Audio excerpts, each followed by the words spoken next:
계속해서 잠언 말씀을 저희가 묵상하고 있습니다. 참 잠언 말씀은 볼 때마다 우리에게 너무나 필요한 말씀 같습니다. 특별히 이 지식인 사회, 정말 현대 사회를 살고 있는 저희에게 이 지식이 넘쳐나고 정보가 넘쳐나는 그 사회 속에서 더욱더 필요한 것이 바로 이 잠언 말씀인 것 같습니다. 왜냐하면 이제는 정말 많은 정보가 있고 많은 의견들이 있지만은 어떤 정보가 옳은 정보인지 어떤 정보가 맞는 정보인지 그것을 분별하는 것이 너무나 어렵습니다. 구글에 그냥 단어 하나를 찾아보면은 수만 가지의 다른 의견들과 다른 기사들과 어떤 링크들이 나오게 되는데, 그 수만 가지의 링크들 중에 과연 어떤 것이 정말 올바른가, 이것이 지식과 지혜의 차이인 것 같습니다. 지식은 많은 것을 아는 것이고, 그 지혜라고 하는 것은 그 아는 것이 어떤 것이 옳은 것인지 어떤 것이 그른 것인지를 분별할 수 있는 통찰력, 능력이라고 볼 수가 있습니다. 많은 사람들이 운전을 합니다. 운전할 수 있는 지식이 있습니다. 하지만은 좋은 운전자는 지혜로운 운전자죠. 언제 어떻게 운전을 해야지 가장 안전하고 가장 목적지까지 잘 도달할 수 있는지를 아는 것이 지혜로운 자입니다. 많은 이 미국 사회에서 총을 갖고 있고 또 사용할 수 있는 사람들이 굉장히 많습니다. 그 지식을 가지고. 근데 그 지식을 가지고 어떤 사람은 다른 사람들을 해하는 사람도 있는가 반면에 어떤 사람들은 그 지식을 가지고 다른 사람들을 살리는 사람들이 있습니다. 무슨 말이냐면은 지식이 있는 것도 너무나 중요하지만은 그 지식을 어떻게 사용하느냐, 그게 굉장히 중요한 것인데, 그 어떻게 사용하는가, 옳고 그름의 그 기준은 오늘 본문에 보니까 하나님 말씀인 것입니다. 하나님 말씀이 믿는 자에게 기준이 되는 것이고 분별력이 되는 것이고, 그래서 하나님 말씀을 통해서 우리가 많은 지혜를 얻게 되는 것입니다. 그래서 이 하나님 말씀을 경외하고 또 지혜자로 살아가려고 하는 그 사람들의 이 인생의 결과에 대해서 오늘 본문에서 나와 있는데, 두 가지로 볼 수 있습니다. 첫 번째는 하나님을 경외하고 또 이 지혜를 살아가는 자에게는 하나님의 은혜가 그 인생에 머물게 됩니다. 하나님의 은혜와 축복이 그 인생에 머물게 됩니다. 오늘 본문 12절입니다. 소망이 더디 이루어지면 그것이 마음을 상하게 하거니와 소원이 이루어지는 것은 곧 생명나무니라. 이 말씀이 참 어려운 말씀인 것 같습니다. 소망이라고 하는 것은 누구에게나 다 필요한 것입니다. 많은 사람들이 이제 밥을 먹지 않으면은 30일을 살 수 있고 또 물을 마시지 않으면은 일주일을 살 수 있지만은 소망 없이는 단 하루도 단 한순간도 살 수 없다라고 하는 말이 있는데, 그만큼 우리 인생 가운데 소망이 있다라는 것은 굉장히 중요한 것입니다. 그런데 오늘 본문에 보니까 소망이 더디 이루어지면은 그것이 마음을 상하게 한다라고 성경이 기록을 합니다. 어떻게 보면 우리 가운데 소원하는 것들, 소망하는 것들이 굉장히 많이 있습니다. 기도의 제목들이 있습니다. 그래서 이 마음을 보면은 이래서 내 마음이 상하고 있구나, 내 마음이 어렵고 힘들구나라고 생각하실 수 있는데, 근데 그 다음 그 구절 후반부에 나오는 것이 소원이 이루어지는 것은 곧 생명나무니라. 그리스도를 믿는 이 우리에게는 그리스도 예수님이 우리의 참된 소망 된 줄 믿습니다. 그래서 우리는 물론 삶 가운데 필요한 것들이 있고 우리가 원하는 것들이 있습니다. 하지만 오히려 유일한 소망 되시는, 영원한 소망 되시는 그리스도가 우리 가운데 계십니다. 근데 이 소망을 우리 가운데 두고 산다면은 이미 우리 가운데는 이 소망이 이루어진 것입니다. 이미 예수님께서 오셔서 우리의 죄의 문제를 해결하여 주셨고 우리를 하나님의 자녀로 삼아줄 수 있게 그런 은혜를 베풀어 주셨고, 정말 예수 그리스도로 말미암아서 우리 가운데 새로운 생명이 주어졌습니다. 그래서 이 소원이 이루어지는 것에는 생명나무가 있다고 했는데, 이 생명나무라고 하는 것은 저희가 잘 아는 것처럼 에덴 동산에서 처음 나타났습니다. 에덴 동산 중간에 이 선악을 알게 하는 나무가 있었고 또 생명의 나무가 있었는데, 하나님께서는 동산에 있는 그 모든 나무를 다 아담과 하와가 먹을 수 있다고 그렇게 하셨습니다. 유일하게 이제 선악을 알게 하는 그 나무만큼은 너희가 먹지 말라고 하셨는데, 그 말은 뭐냐면은 생명나무는 먹을 수 있었다라는 것이죠. 그 생명나무, 그거는 뭘 상징하는 것입니까? 하나님의 그 은혜와 하나님의 보호하심과 하나님의 공급하심 안에 살고 있는 그 사람들 안에는 영원한 생명이 있다는 것을 나타나는 것입니다. 근데 죄로 인해서 아담과 하와가 범죄함을 인해서 어떤 일이 일어났습니까? 하나님께서 이들이 생명나무를 건들까 봐 이제는 내가 이 에덴 동산에서 내쫓아야겠다고 그렇게 말씀하셨습니다. 그런데 놀라운 것은 이 생명나무라고 하는 것이 오늘 본문에 보니까 소원이 이루어지는 그곳에 곧 생명나무가 있다라고 했습니다. 생명나무라고 하는 것은 죽지 않는 영원한 생명이 있는 그러한 나무인 것입니다. 시편 1편 말씀에도 그런 말씀이 있죠. 복이 있는 자는 어떤 사람입니까?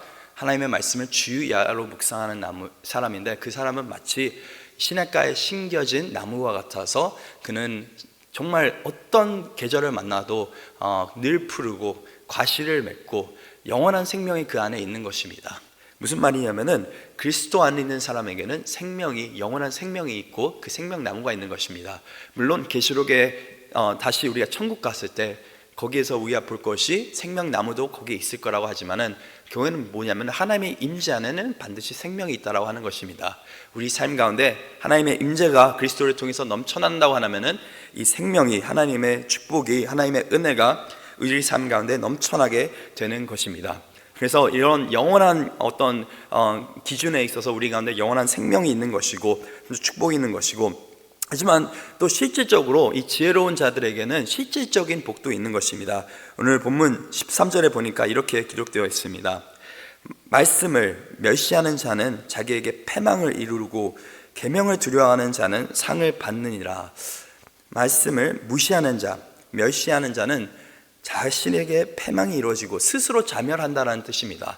많은 경우 사람들이 실패를 하고 패망하게 되면은 하나님 탓하고 남 탓하게 되는데, 결국엔 죄의 길을 걷는 자들은 스스로 자멸하게 된다는 것입니다. 스스로 잘못된 선택들을 하고 스스로 죄에 묶여서 죄의 노예가 돼서 살아가다 보면은 결국에는 패망에 이르게 되는데, 반대로 계명을 두려워하는 자, 하나님의 말씀을 두려워하고 사모하고 또 경외하는 그 자들에게는 어떤 일이 있습니까? 상이 분명히 있다고 오늘 성경은 말하고 있습니다. 오늘 본문 21절에 보니까 재앙은 죄인을 따르고 선한 보응은 의인에게 이르느니라. 인과응보의 가르침을 볼 수가 있습니다. 물론 저희가 지금의 삶 가운데 악인이 넘쳐나고 악인이 성공하는 것처럼 보일 수 있지만은 언젠가 예수님은 반드시 돌아올 것입니다. 그리고 영원한 심판자 되신 예수 그리스도께서 모든 것을 완전히 새롭게 하실 뿐만 아니라 잘못된 것은 정정하실 것이고, 정말 악인은 주님께서 멸할 것이고, 그래서 인과응보의 그 개념이 어떻게 보면 성경의 개념인 것을 볼 수가 있습니다. 선한 보응이 반드시 의인에게 이루어진다고 성경은 그렇게 우리에게 약속을 하고 있습니다. 그래서 어떻게 보면 이 지혜자, 하나님을 경외하는 자의 삶 가운데는 하나님의 은혜가 머물게 되는 것입니다. 또 오늘 보면 22절에 보니까 선인은 그 산업을 자자손손에게 끼쳐도 죄인의 재물은 의인을 위하여 쌓느니라. 그 산업이 자기에게 뿐만 아니라 그 자손에게까지 어떻게 보면은 하나님의 넘치는 그 축복이 흘러가게 되는 것을 볼 수가 있고, 23절에 보니까 가난한 자는 밭을 경작함으로 양식이 많아지거니와 불의에 말미암아 가산을 탕지하는 자가 있느니라. 가난하더라도 정말 지혜롭게 하나님을 경외하는 가운데 살아가게 된다 보면은 그 양식이 쌓이고 많아진다라고 성경은 분명히 약속하고 있습니다. 그리고 이것을 통틀어서 25절에 이렇게 기록합니다. 의인은 포식하여도 악인의 배는 줄이 있느니라. 악인의 배는 늘 궁핍하고 굶주리고 아무리 세상에 많은 것을 갖고 있어도 늘 공허함이 있습니다. 하지만 의인에게는 포식한 것 같은 포만감이 있습니다. 만족함이 있습니다. 그의 삶 가운데는 넘치는 하나님의 은혜가 있고 축복이 있고 하나님의 사랑이 있기 때문에 그렇습니다. 그래서 여러 구절들, 오늘 본문에 나와 있는 여러 구절들을 보더라도 하나님을 경외하고 그 지혜를 사모하는 그 자들에게는 하나님의 은혜가 넘쳐나고 또 머무는 것을 볼 수가 있습니다.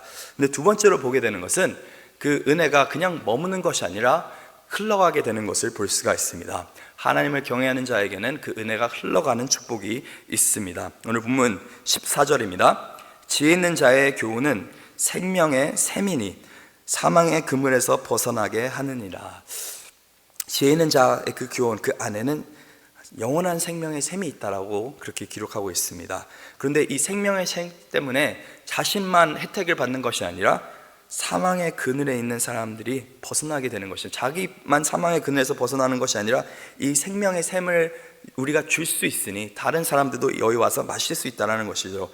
다른 사람에게 이 은혜가 흘러가게 된다는 것입니다. 무슨 말이냐면 하나님께서 나에게 복을 주시는 그 이유는 다른 사람을 살리기 위함, 다른 사람에게 그 생명을 전달하기 위함인 걸 볼 수가 있습니다. 사망의 그늘 안에 오늘도 살아가고 있는 우리 주변 사람들이 너무나 많습니다. 근데 그리스도를 아는 자에게는 영원한 그 생명의 샘이 있음을 저희가 알고 있습니다. 요한복음 4장에 예수님께서 우물가의 여인을 만나셨을 때 무슨 말씀하셨습니까? 내가 주는 샘물을 너가 먹게 되면은 너가 영원히 목마르지 않을 것이다 라고 말씀하셨습니다. 그 너 안에서 그 샘물이 나올 것이다 라고 약속하셨고, 요한복음 7장에서도 동일하게 말씀하셨습니다. 나를 믿는 자에게는 그 안에서 넘치는 샘물이, 영원한 샘물이 나올 것이다 라고 하나님께서 약속하셨습니다. 그리스도를 믿는 자에게는 이 생명의 샘이 있습니다.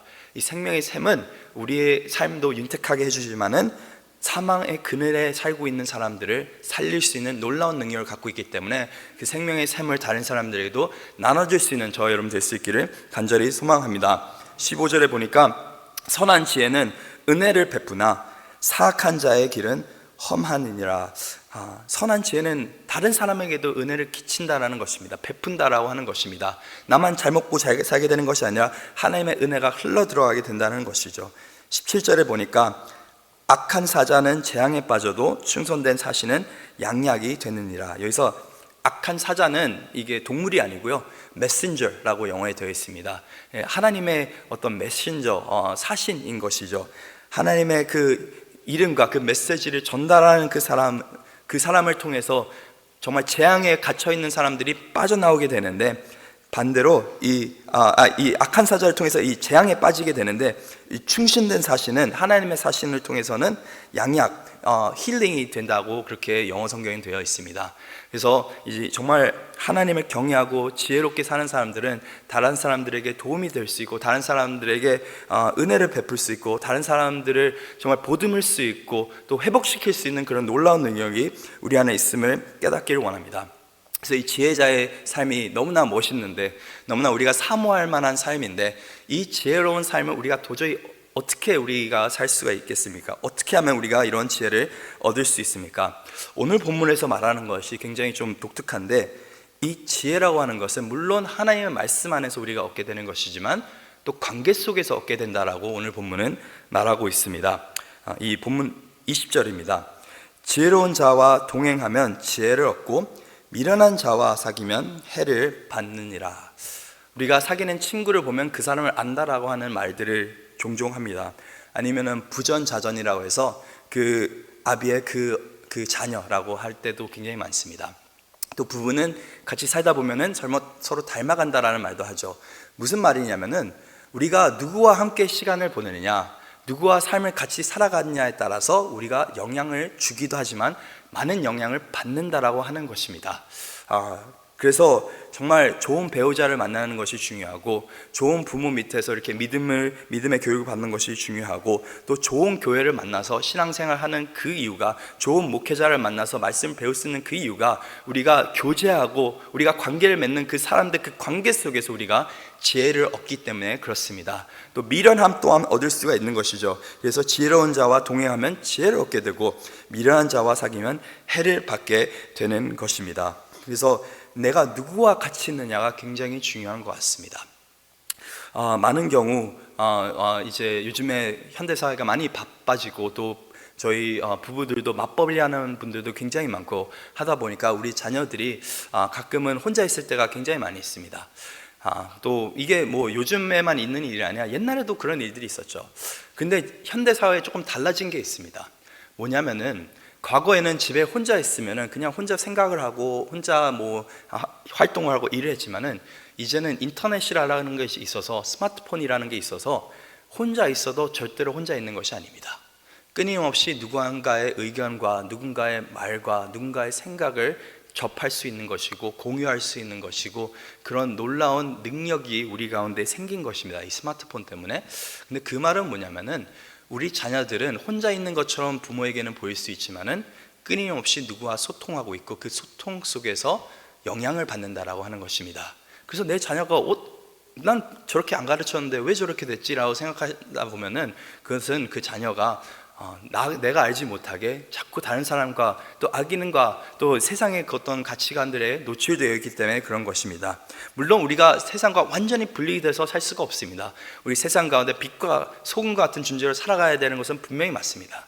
하지만은 우리가 정말 미련한 자들과 악인과 하나님을 경외하지 않는 자, 그 사람들과 정말 이런 동행할 필요는 없는 것이죠. 그들을 이끌어야 하는 것이지, 그들을 불쌍히 여기고 그들을 사랑해야지, 그들과 동행하고 그들과 같아질 필요는 없는 것입니다. 그런데 우리 자녀들에게는 이런 분별력이 아직 없을 수가 있습니다. 그래서 누구와 같이 지내냐, 누구와 사귐을 하느냐 굉장히 중요한 것입니다. 지혜로운 자와 있으면 지혜로운 친구와 지혜로운 사람과 사귀게 되고 교제하게 되면은 그 사람 또한 지혜롭게 되지만, 미련한 자와 시간을 계속 보내면 동일하게 미련한 자가 되는 것입니다. 근데 더 나가서 한 가지 말씀드리면은, 이 말은 뭐냐면은 우리가 예수님과 끊임없이 동행하고 교제하면은 예수님을 닮아갈 수 있다라고 하는 것입니다. 지혜로운 자가 지혜를 얻게 된다는 것은 결국에는 그 사람을 닮기 때문에 그런 것이죠. 예수님과 끊임없이 교제하고, 우리 아이들이 하나님과 끊임없이 말씀을 통해서 교제하고 기도를 통해서 교제하고, 그 교제하는 삶이 삶 가운데 그 바탕이 된다고 한다면은 점점 삶 가운데서 예수님을 닮아가는 은혜가 있게 될 줄 믿습니다. 그래서 24절 보니까 저희가 아이들은 너무나 싫어하고 부모는 너무나 좋아하는 말씀이 나오죠. 매를 아끼는 자는 그의 자식을 미워함이라, 자식을 사랑하는 자는 근실히 징계하느니라. 이 구절을 보면 애를 때려도 된다 안 된다 이 정도로만 저희가 생각할 때가 굉장히 많이 있습니다. 근데 이 잠언 말씀의 핵심은 이것입니다. 정말 아이가 올바른 길로 하나님의 말씀대로 정말 이 지혜의 길로 갈 수 있게 부모로서 너희는 어떤 수를 써서라도 이 아이를 훈계해야 된다는 것이 이 본문의 핵심인 것입니다. 정말 매를 들어서라도 이 아이를 정말 어떨 때는 흔들어서라도 정말 이 아이가 깨우칠 수 있게 올바른 길로 갈 수 있게 우리가 이끌어야 할 책임이 있다는 것을 말하고 있는 것입니다. 그래서 매를 아끼는 것은 결코 자식을 사랑하는 것이 아닙니다. 훈계를 아끼는 것은 결코 자식을 사랑하는 것이 아닌 것입니다. 그것은 자식을 망치게 하는 것뿐만 아니라 나에게도 그것이 반드시 돌아오게 되는 것을 보게 됩니다. 그냥 요즘 시대에 많은 사람들이 우리 자녀들은 그냥 알아서 잘 크겠지라고 생각하는 경우가 있는데, 우리가 가르쳐주지 않으면 절대 이 아이들은 지혜의 길을 배울 수가 없는 것입니다. 제가 요즘에 이제 저희 막내가 셋째가 이제 한 5개월 정도 됐습니다. 그래서 지난주에 아이가 너무나 잘 때 밤에 특히 울어가지고 너무나 힘들었습니다. 거의 눕혔다 하면 깨고 그래서 잠을 자지 못해서 저도 힘들었지만 제 아내도 너무나 힘들어서 이래서 이 아이를 낳고 나서 우울증이 올 수도 있겠구나라는 생각할 정도로 잠을 못 자니까 사람이 굉장히 힘든 거게 이게 느껴지는데, 그래서 제가 이제 리서치를 하기 시작했습니다. 도대체 어떻게 하면 아이를 재울 수 있을까라는 이제 여러 가지 정보들을 이제 찾아봤는데, 거기서 이제 이 아이들을 전문적으로 이 잠을 재울 수 있는 근데 연구한 전문의가 있었습니다. 한국에 이제 차병원에 있는 그런 전문의인데, 그분이 얘기하는 것이 이거였습니다. 굉장히 납득이 되는 것 같아요. 모든 사람은 아이든 어른이든 밤에 잠을 잘 때 1시간에 한 번은 깬다고 합니다. 이 뇌의 주파를 이렇게 연구하다 보면 1시간에 한 번 정도는 그 뇌의 주파가 반짝 이렇게 깨지는 그런 상황이 있는데, 어른 같은 경우는 그것을 감지하지 못하는 이유가 잠깐 깼지만은 바로 잠들기 때문에 그것을 본인은 잘 인지를 못한다고 합니다. 그런데 이 신생아 같은 경우는, 아이 같은 경우는 그 반짝 깼을 때 자기가 스스로 잠들 수 있는 그 능력이 조금 떨어진다고 합니다. 그리고 신생아 같은 경우는 특히 뭐냐면은 자기가 잠들었을 때 그 환경을 기억해서 1시간 딱 깼을 때 그 환경이 동일하지 않으면은 깨어버린다라고 하는 것입니다. 무슨 말이냐면 아이가 먹다가 만약에 잠들었다 하면은 깨어났을 때 뭔가를 먹고 있지 않으면은 잠이 깨버리는 것입니다. 아이를 흔들흔들 하다가 재웠으면은 딱 깨었을 때 엄마 품에서 흔들흔들 하고 있지 않으면 잠이 확 깨버리는 것입니다. 아이에게 쪽쪽이를 물려줘서 자였다고 한다면은 이제 밤에 딱 1시간 후에 깨었을 때 쪽쪽이 없으면은 아이는 확 깨버리는 것입니다. 저는 생각해보니까 아이를 밤에 먹이기도 하고 흔들기도 하고 쪽쪽이도 하고 다 하고 하지 말라는 건 다 하고 있었더라고요. 그래서 결정을 했었습니다. 그 사람이 말하는 것이 힘들더라도 아이가 혼자 잘 수 있게 좀 도와주라라는 것입니다. 처음에 3분 동안 아이가 울더라도 등에 눕혀놓고 재우고, 그 다음 좀 달래준 다음에 5분 눕혀놓고 7분 눕혀놓고, 그걸 좀 늘리다 보면은 아이가 스스로 잘 수 있는 그런 것을 깨닫게 된다는 것입니다. 왜냐하면 잠들었을 때 등에 눕혀서 아무것도 없이, 아무 도움 없이 잠들었기 때문에 이제 깨어났을 때도 그런 상황이면은 다시 잠든다는 것입니다. 이게 과연 될까라고 생각했는데, 첫날 아이가 한 1시간 정도 등에서 울었습니다. 달래고 하다가. 근데 잠들었는데 한 4시간 정도 자더라고요. 근데 둘째 날에는 6시간 정도 자더라고요. 이제는 그래도 밤에 한 번 정도만 깨고 쭉 잡니다. 참 하나님의 은혜인 것 같습니다. 제가 이걸 왜 말씀드리자면은, 저희는 부모 입장에서 아이가 우니까 달래줘야지, 어떻게 보면 사랑해줘야지, 안고 먹이고, 그게 좋은 건 줄 알았습니다. 근데 그게 아이를 망치는 길이더라고요. 아이가 스스로 잠을 자지 못해 그 능력을 키우지 못하는 것입니다. 많은 경우 우리가 신생아도 그렇지만 영적인 신생아들이 있습니다.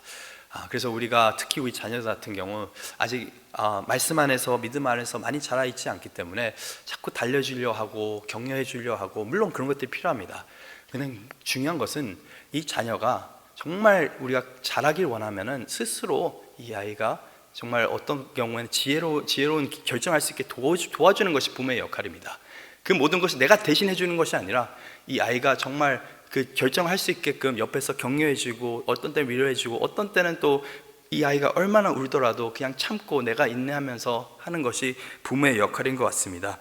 그래서 오늘 본문에 나오는 이 매를 아끼는 자는 자식을 미워하지만 자식을 사랑하는 자는 근실히 부지런하게 징계한다는 것은, 여기 징계라는 말이 사실 영어 성경에 보면 디스플린인 것입니다. 훈계인 것입니다. 이 아이 삶 가운데 정말 이 여러 가지 것들이 잡힐 수 있게 도와준다라는 것입니다.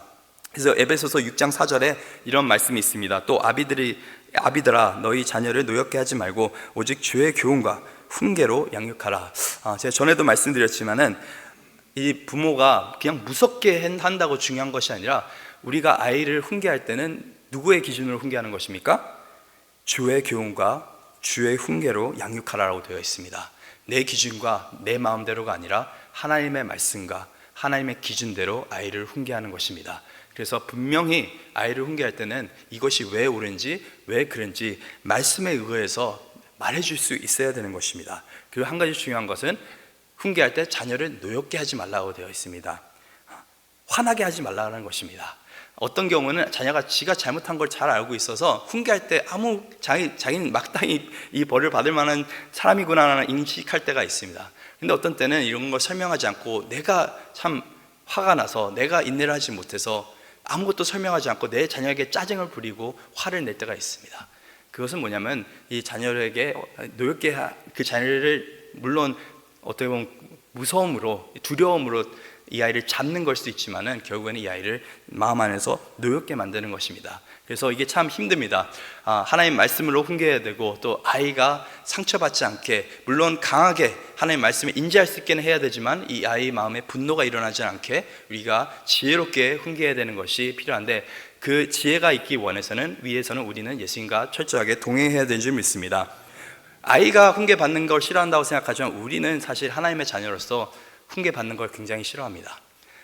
하나님께서 우리를 어떻게 보면 우리 삶 가운데 우리에게 교훈을 주시려 하고, 때로는 매를 드실 때도 있죠. 왜냐하면 우리가 올바른 길로 가지 않기 때문에. 근데 이 지혜로운 사람은 훈계를 좋아한다고 얘기했습니다. 잠언 12장 1절에 보니까, 훈계를 좋아하는 자는 지식을 좋아하거니와 징계를 싫어하는 자는 짐승과 같다고 했습니다. 잠언 13장 1절에는 지혜로운 아들은 아비의 훈계를 들으나 거만한 자는 꾸지람을 즐겨 듣지 아니하느니라. 우리 자녀들을 볼 때, 저 아이가 왜 이렇게 말을 안 들까라는 생각이 들 때, 하나님 아버지를 한 번씩 생각해 보시기 바랍니다. 하나님께서 우리를 얼마나 사랑하시면서도 인내하시면서 올바른 길로 인도하시는지, 그 하나님을 닮아가면서 우리가 부모로서, 또 어떤 선생님으로서 잘 우리의 교회와 가정에 주어진 자녀들을 잘 이길 수 있기를 간절히 원합니다. 그래서 오늘도 예수님과 동의하는 삶 사시기 원합니다. 하나님의 그 은혜가 머물고 그 은혜가 흘러가는 삶 사실 수 있기를 원합니다. 누구와 같이 있느냐, 그것에 따라 나의 지혜가 결정되는데, 그렇기 때문에 우리는 더더욱 지혜로운 사람들과 또 더 나아가서 예수님과 동행해야 되는 것이고, 또 나아가서 우리 자녀들이 정말 지혜로운 삶을 살 수 있게 도와줘야 되는 것입니다. 이렇게 넘치는 하나님의 지혜와 은혜가 있는 저와 여러분 될 수 있기를 간절히 소망합니다.